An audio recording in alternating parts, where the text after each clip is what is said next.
Amen. Isang pinagpalang umaga po sa ating lahat. Welcome to our Sunday School dito po sa ating church, and welcome sa mga ipapadpad ng Panginoong Diyos sa paikinig para sa Sunday School sa umagang ito. Tayo muna po ay manalangin. Panginoon po namin Diyos na banal at makapangyarihan sa lahat. Sa oras po na ito, kami ay nagpapasalamat at nagpupuri sa iyo sapagkat ikaw ang Diyos sa pamamagitan ng inyong banal na Espiritu na gumagawa sa aming mga buhay. Alam namin, Panginoon, na kung wala ka, wala po kaming magagawa, kaya kami ay nagtitiwala lamang sa kapangyarihan ng banal na Espiritu at ng salita ng aming Panginoong Hesukristo. Pinagpapasalamat namin sa inyo, Ama, ang ibinigay niyo sa aming nakaraang isang linggo ng mga araw na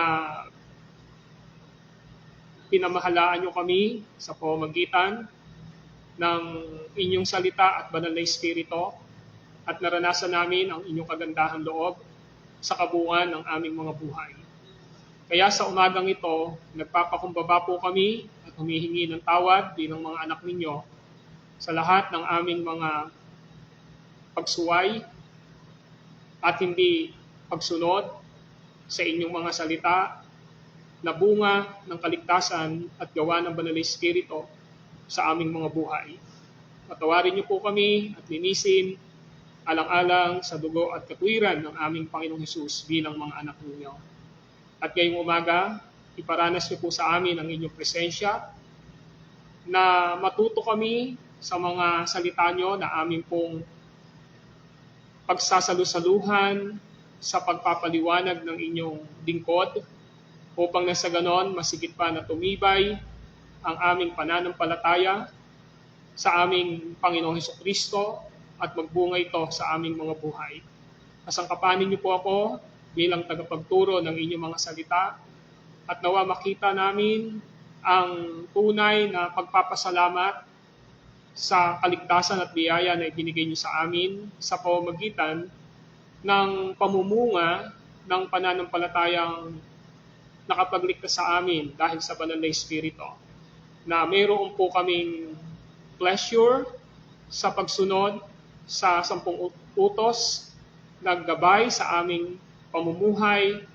Alam namin hindi namin ito kayang sundin at hindi namin dito kinukuha ang aming kaligtasan dahil kay Kristo lamang, subalit ang kautusan, ang inyong mga salita ay prinsipyo na dapat na maging panuntunan ng aming pamumuhay. Salamat po. This is our prayer in Christ's name. Amen and amen. Patuloy po tayo sa ating pag-aaral sa Katekismong Heidelberg na kung saan ay naisulat noong 1563. Kung inyo pong naalala, ang Katekismong Heidelberg ay nahati sa 3 pangkatin. Una, ay ipinakita rito kung gaano tayo kamakasalanan at kung gaano tayo kamiserable sa harapan ng Diyos dahil sa kasalanan na ina-impute sa atin ni Adan, na malinaw na sinasabi sa Romans chapter 5 verse 12 na pumasok ang kasalanan sa pamamagitan ng isang taong si Adan at sa pamamagitan niya lumaganap ang kamatayan sa lahat ng tao sapagkat ang lahat ay nagkasala. Sa awit 51 verse 5, sabi ni Haring David, ako'y masama na buhat ng isilang, makasalanan na ng iluwal. Pinapakita nito ang depravidad ng lahat ng tao na wala pang relationship sa ating Panginoong Diyos. Subalit yung ikalawang bahagi ay nagtuturo naman kung paano tayo matutubos, kung paano tayo mahahango sa pagiging depraved o makasalanan natin. At dito ay tinalakay ang persona ng iisang Diyos. At dito tinalakay na walang ibang nagbibigay ng kaligtasan sa atin kundi ang isang Diyos sa tatlong persona. Pinakita doon na ang Diyos Ama na manlilikha, na siya ding humirang sa makasalanan bago palikhain ang sanlibutan. Pinakita doon na ang Diyos Anak na kasama sa paglikha ay siyang aako ng kasalanan ng lahat ng pinili ng Ama sa pamamagitan ng kanyang kompletong gawain ng kamatayan at pagkabuhay doon sa krus ng Kalbaryo. At pinakita ron na ang banal na Espiritu ay kasama sa paglikha at siya naman ang nagre-regenerate, nagbabago, nagbibigay ng isang bagong puso sa lahat ng tinubos ni Jesus doon sa cross 2,000 years ago na. At pagkakalooban niya ito ng pananampalatayang nakakapagligtas upang ang puso ng taong ito ay maging willing sa kaligtasang ipinagkaloob ng ating Panginoong Diyos. So nakita din natin na ang iglesia ay binigyan ng kapangyarihan ng Panginoong Diyos to administer the sacrament of the Lord's Supper and baptism.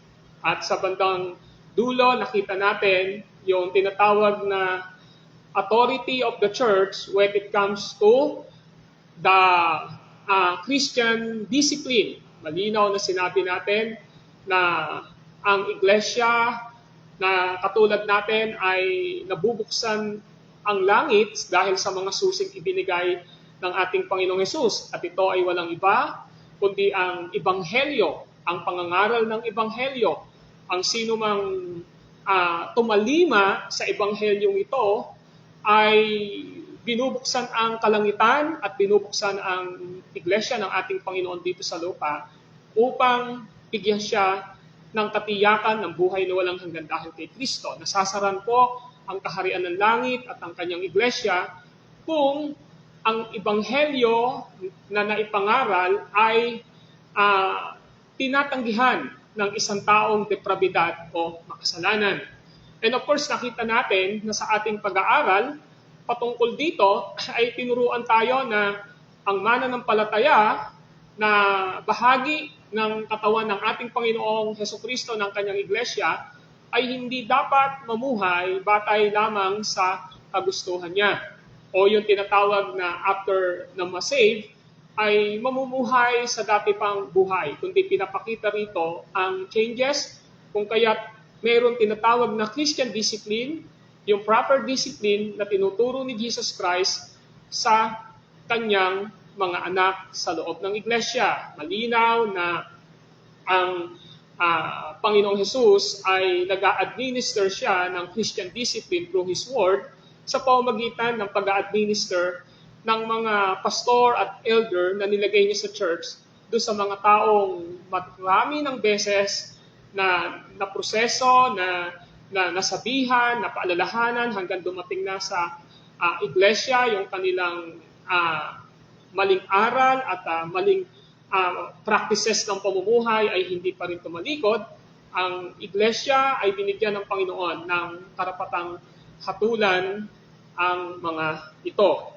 So ngayong umaga, nasa ikatlong bahagi na tayo at ito ay tumutukoy sa pasasalamat. Kung mapapansin natin, ang una ay pinakita yung the misery and the sinfulness of men. Pangalawa, paano maliligtas ang tao through one God in three person sa kanilang pactum salutis o yung covenant of salvation na ginawa ng Diyos. At makikita natin na kailangan ay merong magiging bunga sa totoong naligtas at ito ay walang iba kundi ang pagpapasalamat. Dito sa pagpapasalamat ay tinatalakay ng Heidelberg Catechism ang 10 kautusan ng ating Panginoong Diyos na patayan ng pamumuhay ng mga tinubos na ng ating Panginoon. Take note, pamantayan ang 10 utos ng mga tinubos na ng ating Panginoong Hesus. Meaning, ito yung magiging gabay sa pamumuhay, ang 10 utos. Hindi po ito nagbibigay ng kaligtasan, ang kautusan, kundi ito ay nagbibigay ng direksyon sa banal at maayos na pamumuhay sa harapan ng Diyos. Dito rin ay matatalakay natin sa mga susunod na araw ang patungkol sa pananalangin o the Lord's Prayer. Pinakita po dito. So ngayong umaga, dito sa Lord's Day 32, ay meron pong dalawang katanungan. Ang sabi rito, sa question and answer 86, and I quote, "Yamang tayo ay hinango mula sa kapighatian dahil lamang sa biyaya sa pamamagitan ni Kristo, ni walang bahagi ang ating mga gawa, bakit pa kailangang gumawa ng mabubuting gawa?" So napaka-ganda ng katanungan. Bakit tayo ay kailangan pang gumawa ng mabubuting gawa? Tayong mga mananampalataya na, bakit kailangan makita sa atin ang good works? Yung good works na yon ay prutas ng kaligtasan na meron na tayo kay Kristo. Yung iba kasi,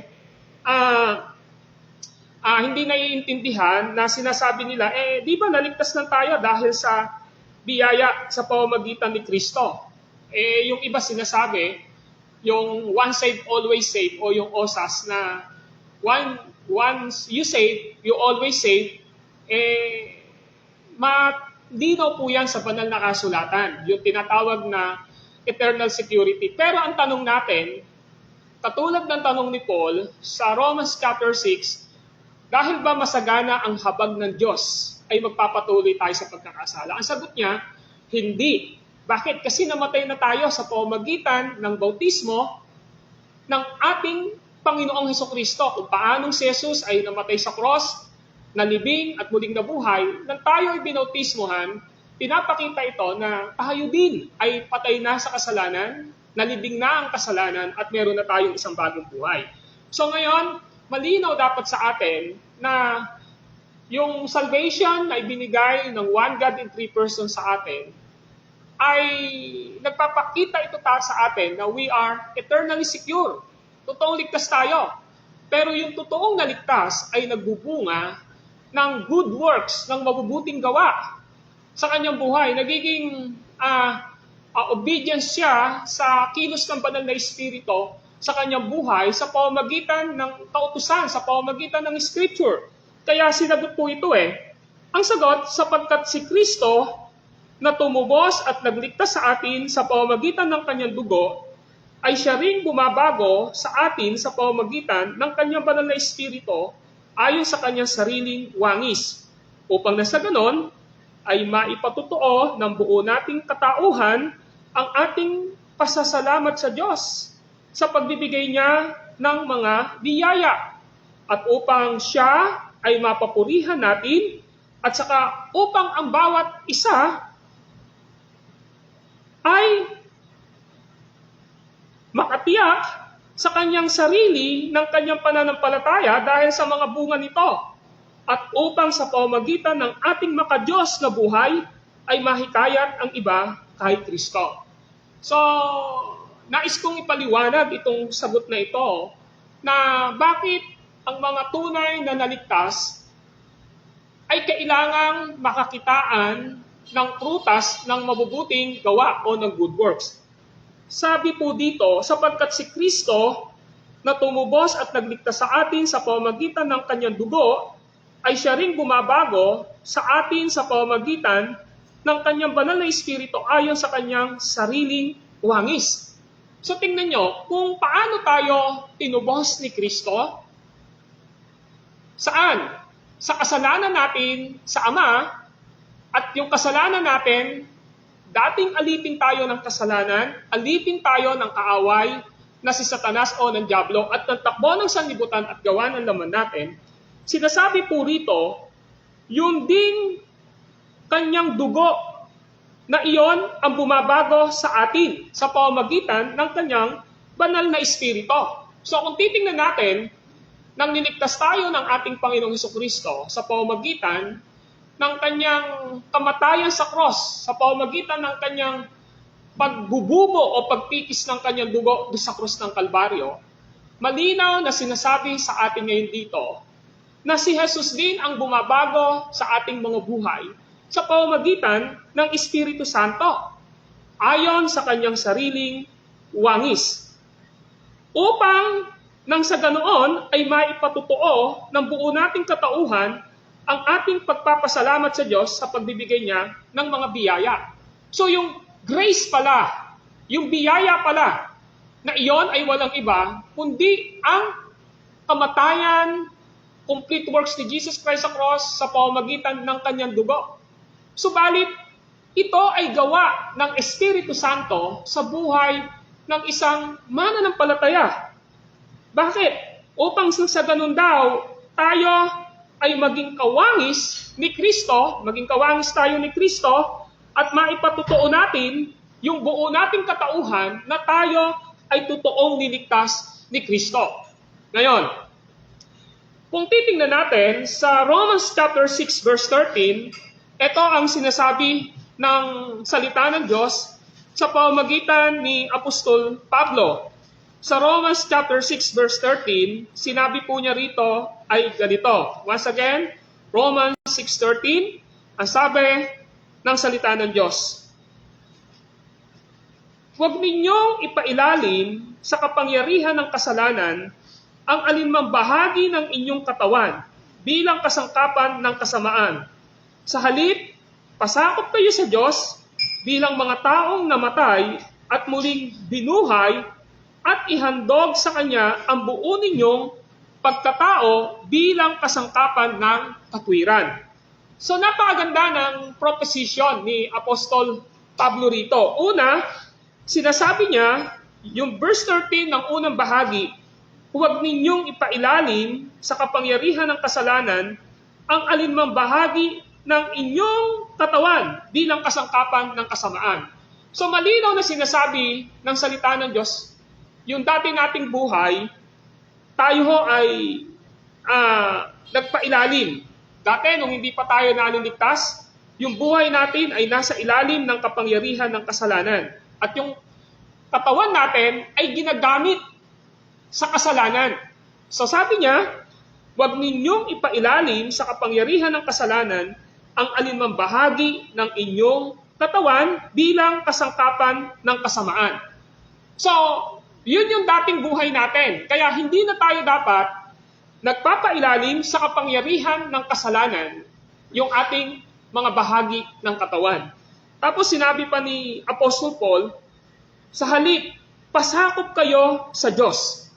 So, ito yung mga description na sinasabi na hindi na dapat nating pinapailalim ang ating mga sarili at katawan bilang kasangkapan ng kasalanan. Tapos, ang dapat na ginagawa natin ay nagpapasakop tayo sa Diyos.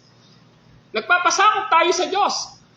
Paano ba ang ibig sabihin ng pagpapasakop sa Panginoong Diyos? Ang ibig sabihin po, si Jesus Christ ang Panginoon ng ating buhay. At kung si Jesucristo ang Panginoon ng buhay natin, ang banal na Espiritu ang siyang nagkukontrol ng ating buhay. Mamaya makikita niyo po ito. Kaya sabi niya, pasakop kayo sa Diyos bilang mga taong namatay at muling binuhay at ihandog sa Kanya ang buo ninyong pagkatao bilang kasangkapan ng katwiran. So sinasabi niya ngayon dito, lahat ng mga tinubos ni Kristo ay patay na sa old nature. Yung namana nating kasalanan kay Adan, patay na po tayo doon. Tinubos na tayo ni Kristo doon. Tayo na ay isang bagong nilalang. Kaya nga, doon sa chapter 6 na ito, malinaw na sinasabi na doon sa verse 3, hindi ba ninyo nalalaman na tayong lahat na nabautismuhan kay Kristo Jesus ay nabautismuhan sa kanyang kamatayan? Verse 4, sa makatwid tayo namatay at nalibing na kasama niya sa pamamagitan ng bautismo, upang kung paanong binuhay na muli si Kristo sa pamamagitan ng dakilang kapangyarihan ng Ama, tayo na may mabuhay sa isang bagong pamumuhay. So sinasabi ngayon dito na tayo ngayon ay meron ng isang bagong pamumuhay. Since na tayo ay niligtas ni Kristo sa pamamagitan ng kanyang kamatayan, pagkalibing at pagkabuhay, ito ang ebanghelyo ng Panginoon, na yun yung pinanampalatayaan natin, malinaw nang tayo ay nabautismuhan, saan? Sa tubig, na simbolo ng dugo ni Kristo. Ang sabi ron, malinaw na tayo ay meron ng isang bagong buhay. So, ibig sabihin, kapag nilagay ko yung cross-reference dito, yung 2 Corinthians 5:17, ngunit ang sino mang nakipag-isa kay Kristo, saan? Doon sa kanyang kamatayan, pagkalibing at pagkabuhay, ang kasunod ay sinabi, siya ay bago ng nilalang. Isang bago ng nilalang, new creation. Wala nang dati, siya ay bago na. Kaya tayo ng mga mananampalataya, nung naranasan natin ang grasya ng pagliligtas ni Kristo, tayo ngayon ay malinaw dapat sa atin na may bagong buhay na.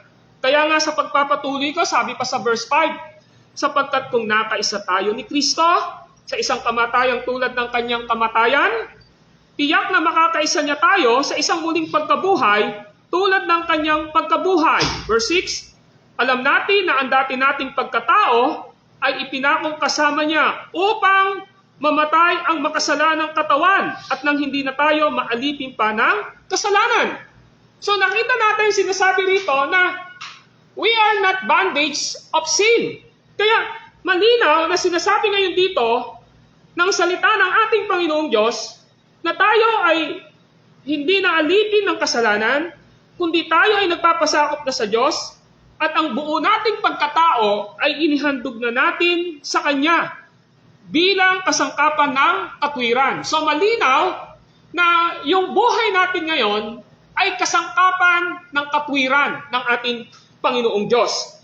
So sa pagpapatuloy, malinaw na sinasabi rito sa 1 Corinthians chapter 6 verse 19 to 20 na hindi natin to kayang gawin Pero nang niligtas tayo ng ating Panginoong Hesukristo at sa pagbo-born again ng Banal na Espiritu, ang ating katawan ay binigyan ng selyo ng kaligtasan. And what is the seal of salvation? The seal of salvation is no other than the Holy Spirit. Ang sabi ng chapter 6 verse 19 ay ganito, hindi ba ninyo alam na ang inyong katawan ay templo ng Espiritu Santo na nasa inyo at tinanggap ninyo mula sa Diyos? Ang inyong katawan ay hindi talagang inyo, kundi sa Diyos. Bili niya kayo sa malaking halaga, kaya't gamitin ninyo ang inyong katawan upang maparangalan ang Diyos. So napakalinaw na sinasabi ng salita ng ating Panginoong Diyos na tayo ay templo ng Espiritu Santo. Na tinanggap natin ito mula sa Diyos. Na sinasabi rito, yung katawan natin ito, hindi natin ito pag-aari, kundi ito'y pag-aari ng Panginoong Diyos. Kaya gagamitin natin ang ating katawan upang maparangalan ang Diyos. Well, napakarami pa pong passage sa Romans chapter 12, verse 1 and 2. Sinabi ni Apostle Paul sa Romans chapter 12, verse 1 and 2. Kaya nga mga kapatid, alang-alang sa masaganang habag ng Diyos sa inyo, ako'y nakikiusap. Ialay ninyo ang inyong sarili bilang handog na buhay, banal at kalugod-lugod sa Kanya. Ito ang karapat-dapat na pagsamba ninyo sa Diyos. Huwag kayong umayon sa takbo ng mundong ito. Mag-iba na kayo ng inyong pag-iisip upang mabatid ninyo kung ano ang mabuti, nakalulugod at katanggap-tanggap sa Kanya. Malinaw po na there are radical change sa buhay ng isang mananampalataya. At kapag tayo ay niligtas ng ating Panginoong Hesukristo, malinaw na ang katawan natin ito, ang buhay natin ito, ay for the glory of God. That's why we are not believe sa buhay natin na after we say na gagamitin nating lisensya ang kaligtasan na ibinigay ng Diyos sa atin. By no means. Kaya sabi ni Pablo, dahil masagana ba ang habag ng Diyos sa inyo, magpapatuloy kayo sa pagkakasala, ang sabi niya ay hindi. So malinaw na pinapakita na ang katanungan, bakit pa kailangan gumawa ng mabubuting gawa? Kung tayo ay naligtas lamang sa pamamagitan ng ating Panginoong Hesukristo. Well, malinaw na sinagot niya sapagkat si Kristo na tumubos at nagligtas sa atin sa pamamagitan ng kanyang dugo, ay siya ring bumabago sa atin sa pamamagitan ng kanyang banal na Espiritu, ayon sa kanyang sariling wangis, upang nasa ganoon ay mapatutuo ng buo nating katauhan ang ating pagpapasalamat sa pagbibigay niya ng mga biyaya. So, after we saved, ang pinaka-purpose po natin to become Christ-like. Kaya nga, inuna ko kanina na malinaw na nang tayo ay niligtas ng ating Panginoon, dapat din na tayo naaalipin ng kasalanan, dapat inihandog na natin ang ating buhay sa Panginoong Diyos. Why? Because the highest purpose ng pagliligtas ng Diyos sa atin is to be conformed to the image of His Son. At yan ang sinasabi ng Gawa chapter 8, verse 29.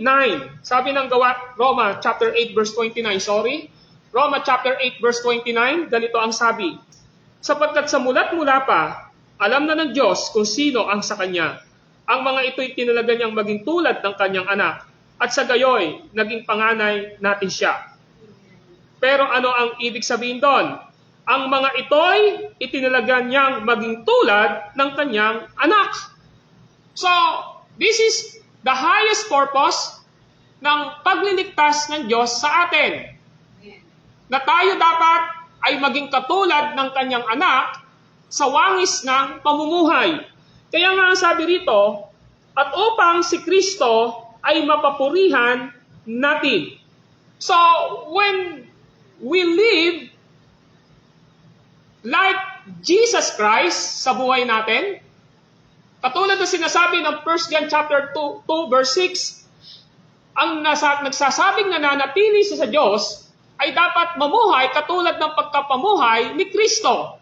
So nakita niyo yun, ang sabi ng 1 John 2:6, ngunit ang sino mang nagsasabing nananatili siya sa Diyos ay dapat mamuhay katulad ng pagkapamuhay ni Jesucristo. So, anong ibig sabihin nito?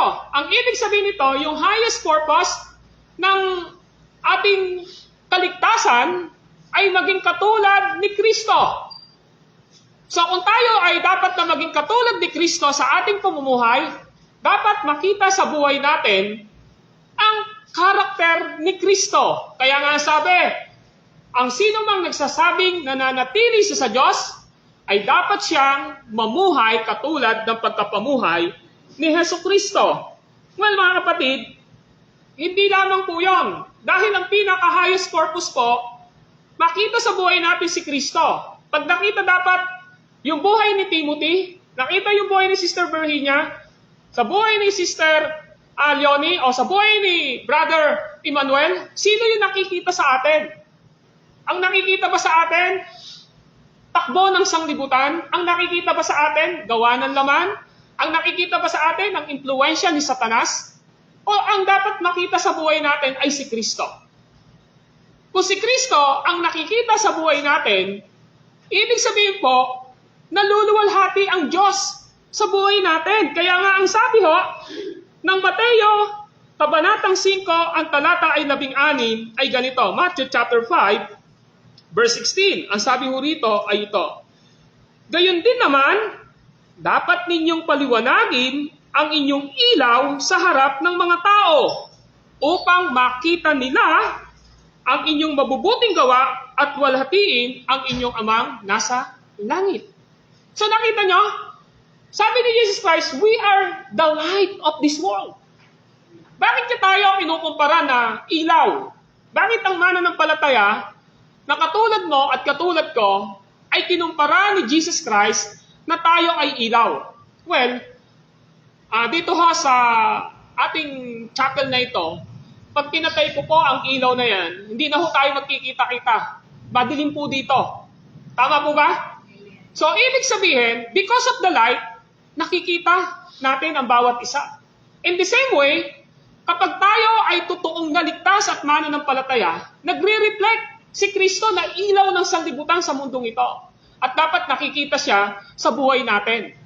Tama po ba? Hindi dapat nakikita sa buhay natin ang kadiliman. Ano yung kadiliman? Impluensya ng kasalanan ng sanlibutan, pamumuhay na hindi na ayon sa kalooban ng Panginoong Diyos o buhay na malayo sa Panginoon. And that is the typology of darkness. Hindi tayo dapat doon. Ang sabi, we are the light of this world. Wherever you go, kahit saan ka pumunta, magre-reflect at magre-reflect si Jesus sa buhay mo.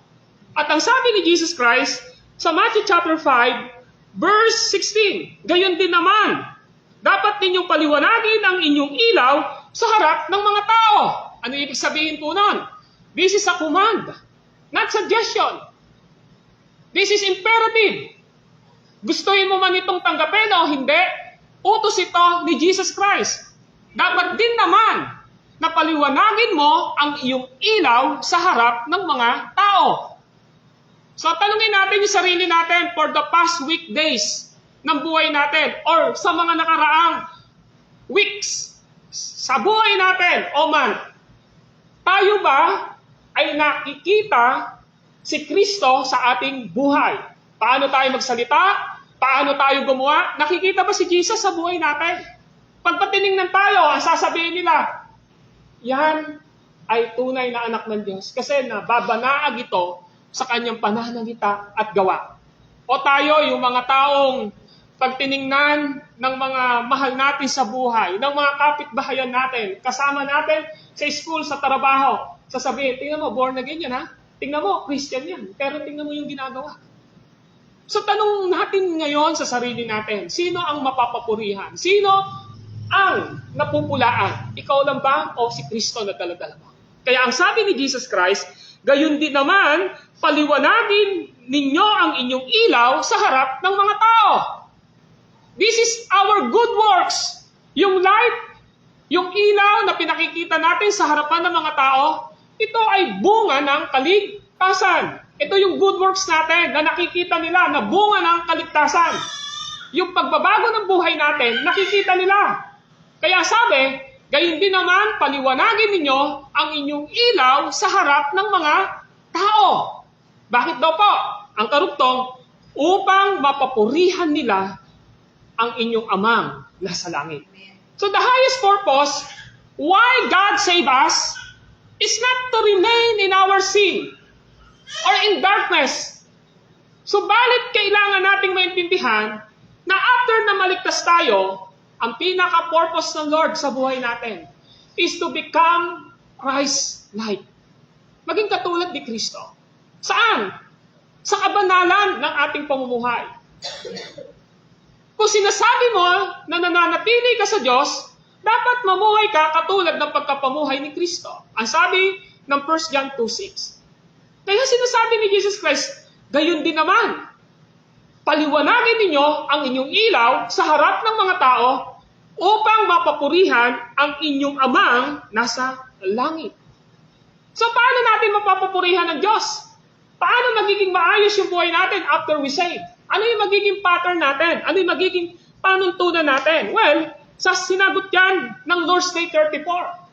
After we save, ang pattern ng buhay natin ay Word of God.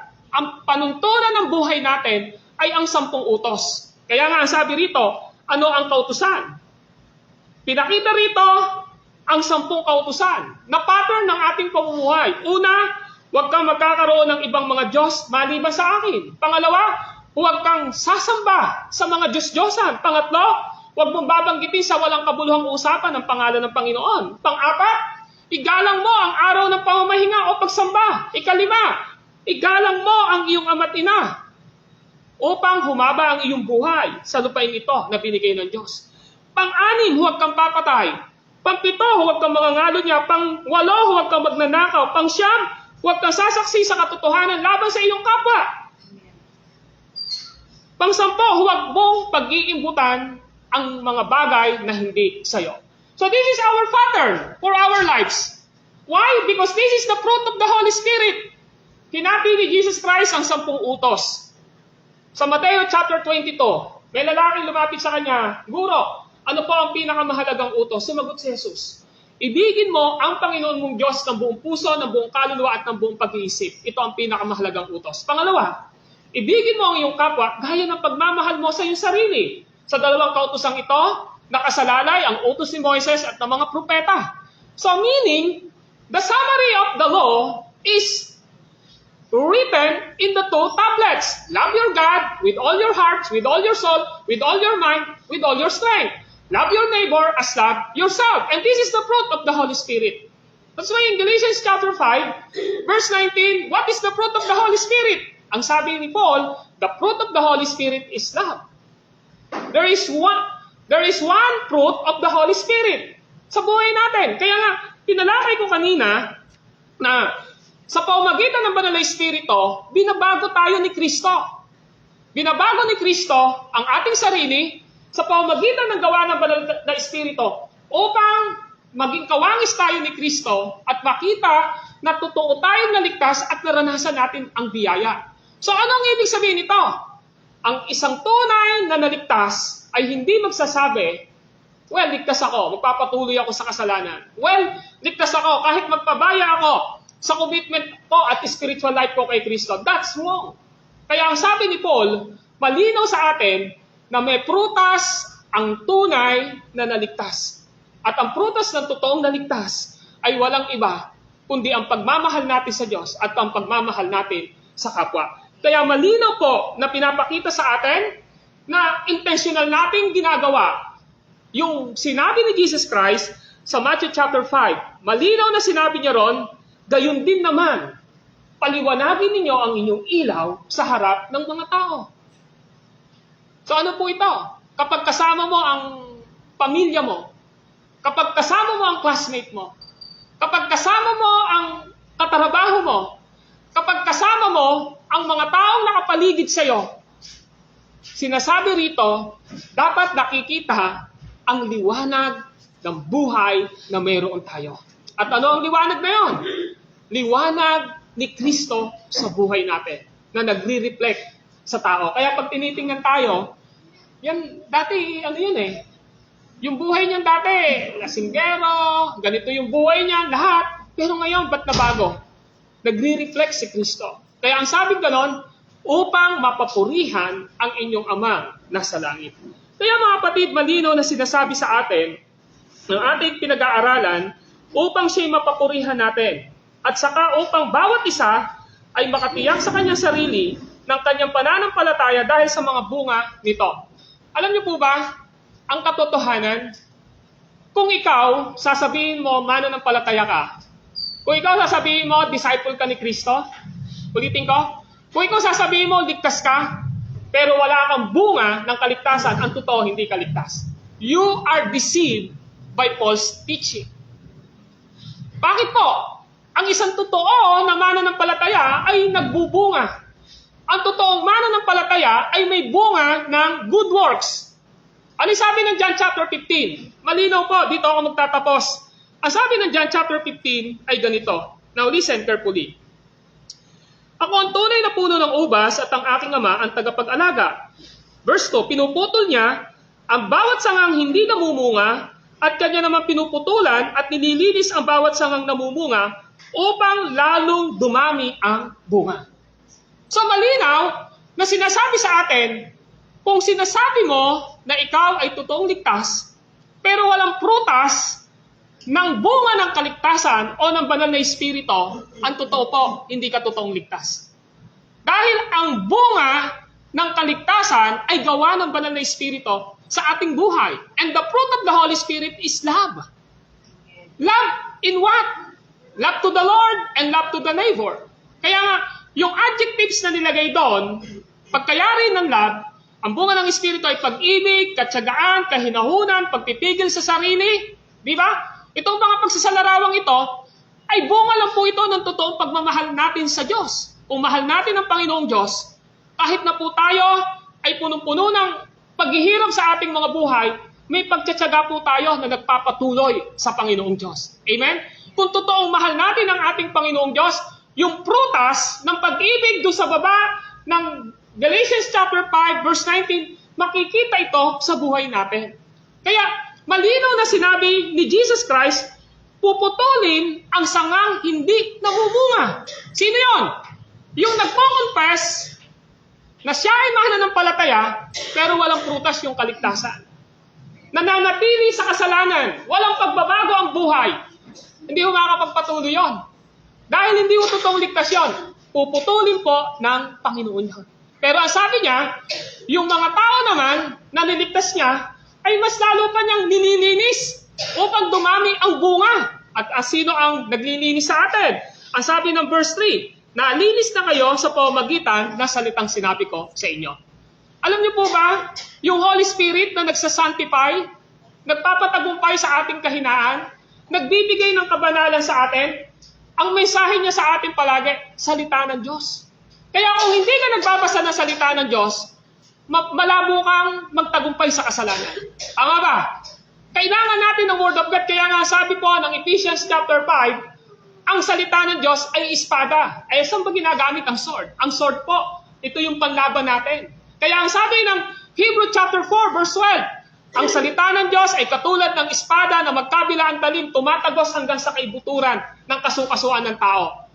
Malinaw po sa atin na ang nagsasanctify sa atin ay ang banal na Espiritu.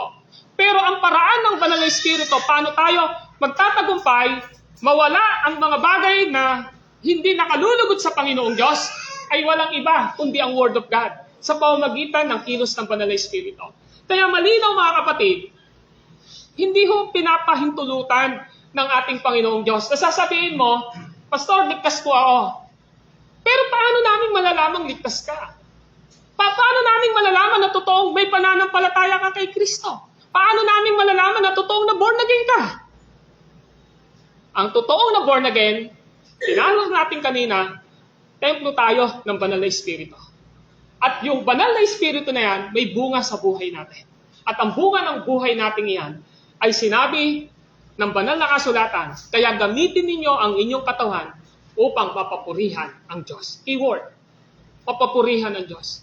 Paano nating mapapapurihan ng Diyos? Kung mamumuhay tayo ng may kabanalan. Amen po ba?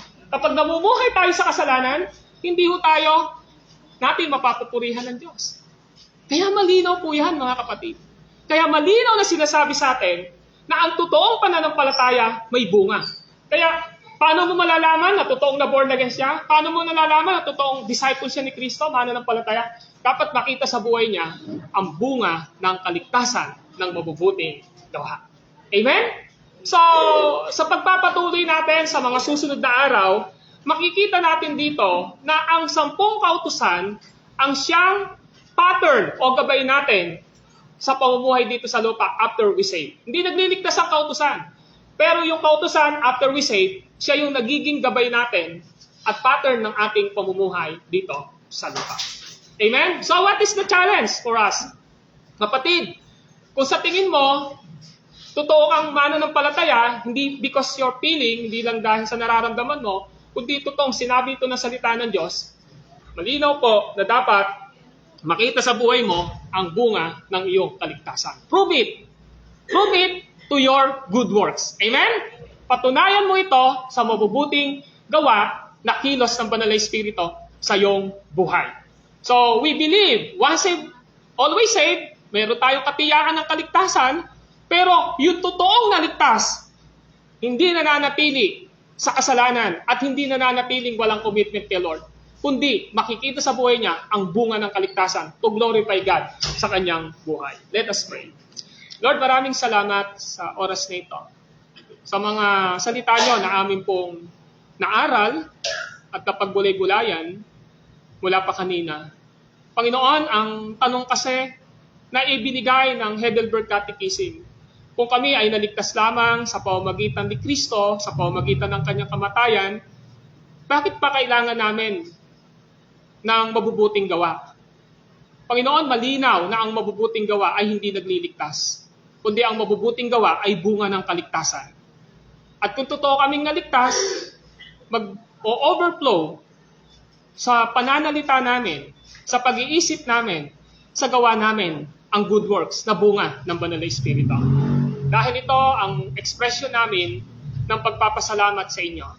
Kaya maraming salamat. Ngayon, kilala nyo kaming lahat na narito. Ano pa man po na kahinaan na meron ng bawat isa, tulungan nyo po na isurrender niya ito sa inyo. Tulungan nyo siya na isuko niya sa inyo ang kahinaang ito. At pag ginawa niya ito at nagtiwala siya sa kapangyarihan ng banal na Espiritu at ni Kristo at ng kanyang salita, merong pong tunay na kalayaan mula dito. At mararanasan ang isang bunga ng kaligtasan na nagmumula kay Kristo. Sa inyo po ang papuri at hinihiling namin ang lahat ng ito sa pangalan ni Kristo Jesus. Amen and amen. Palakpakan po natin, Panginoon. So we have a 2 minutes break and after that, second service.